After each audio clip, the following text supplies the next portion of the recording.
So I'm having a chat with Col Gerrard. How are you? Good, mate. How are you? Yeah, not too bad. Thanks so much. So we've been playing a new single of yours called "The Way I Feel." Tell us a bit about the Thank. single.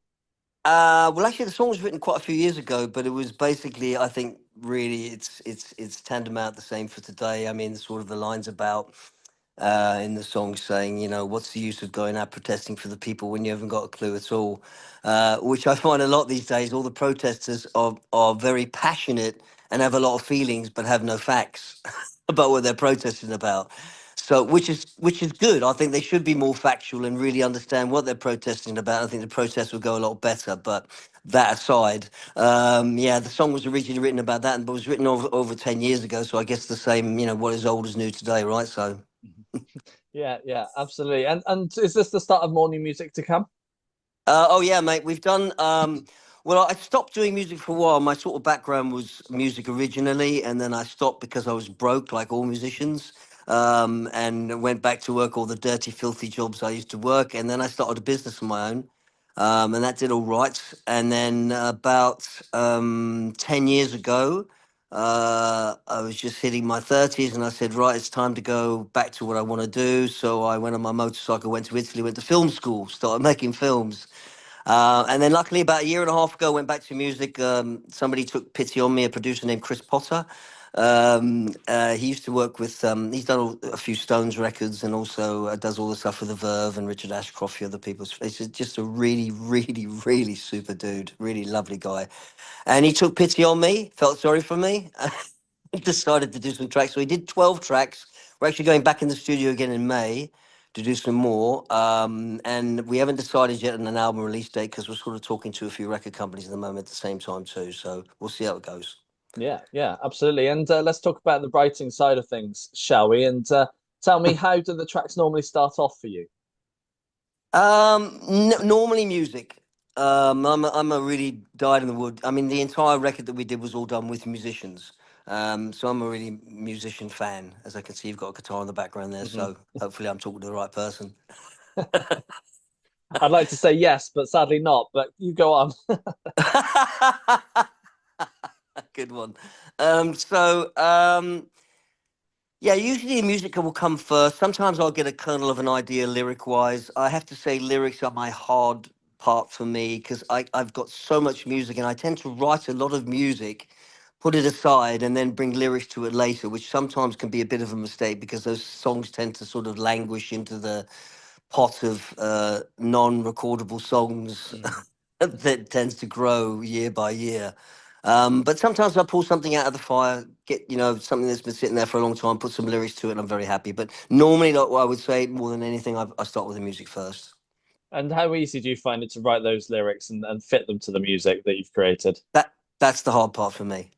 More than anything, because you want to have, you listen to a track sometimes and it's like it's always been there, or the lyrics always been there in a sense in your head, something Mm. that's a big track or something, it just sort of goes over and you say that just sounds so great. And what you're looking for a lot of the times, I mean, I have to say, Noel Gallagher one time said, well, lyrics weren't very important to him. He said, but the way they sound in the song is important to me.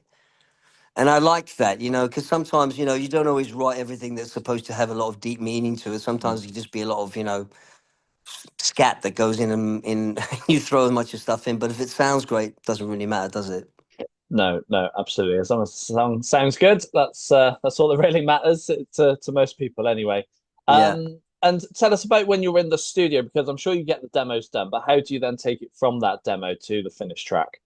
Well, Chris is great. He tends to break things down, right? He will start at the core of it, the drum and the bass, and we go from there and build ourselves up.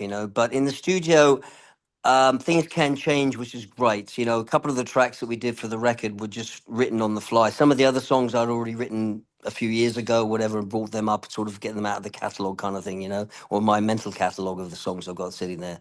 But I like to work under pressure a bit. I like being under pressure. I like when someone says to me, "You got to write this song today. It's got to be done today." Then I get it done. But if somebody says to me, "Oh yeah, get it to us in the next month or so," I'll usually leave it to the very last day. Write the song the day before. I mean, I sort of did that in school. You had to study for a test, that sort of thing. I studied like 10 minutes before. That's probably why I didn't do very well in school. But there you go.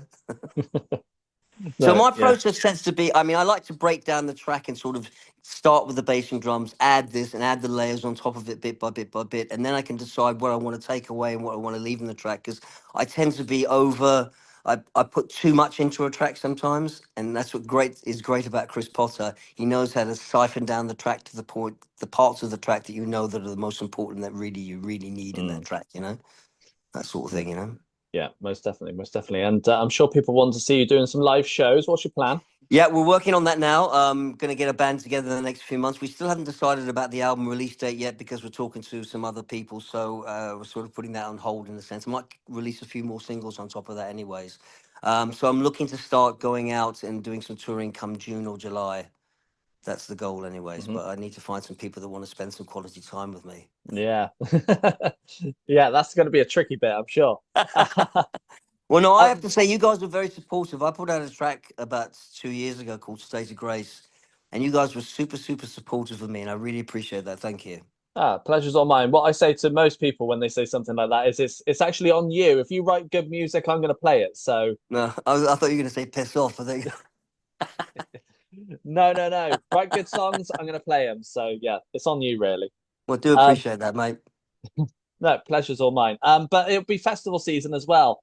When you're planning to do some shows, you hoping to do festivals too? I could do festivals, yeah. Just put me on there and put a band behind me, and I can do just about anything. Sounds good to me. Carl, it's been a pleasure having a chat with you. Yeah, thank you very, very much, and thank you for your time, mate. Appreciate it.